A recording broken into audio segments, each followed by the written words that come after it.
Кочани синоќа ги награди најдобрите во спортот за 2018 година. Признанието спортист на годината за прв пат му припадна на планинарот Тошо Антов. За една уште поголема мотивација, уште поголеми резултати во 2019 година. Иначе работиме за поголемо искачување за оваа година.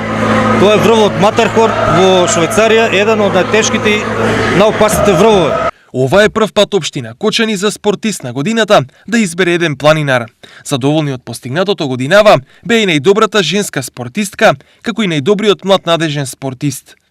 За мене оваа награда значи дека треба да продолжиме со нови успеси понатаму и многу ми е мило што сум најдобра во оваа конкуренција од женски во Кочани.